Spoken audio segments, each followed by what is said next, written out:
Hello，大家好，又嚟到花旗環球財富投資外匯短評嘅時間啦。我係陳樂瑤，今日係2025年4月22號。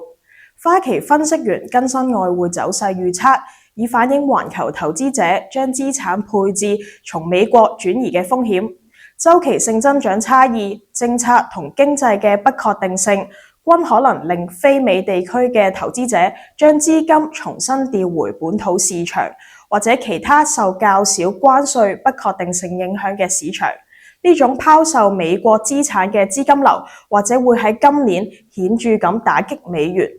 嚟緊幾季，美元同其他美國資產或者面臨挑戰，投資者或者可以考慮沽美元買入潛力較佳嘅貨幣，例如澳元同埋日元。澳元方面，花旗分析員上調0至3個月澳元對美元預測至到0.64水平，維持未來6至12個月澳元對美元上升嘅觀點。預料澳洲經常帳或者會受惠中國增加液態天然氣出口，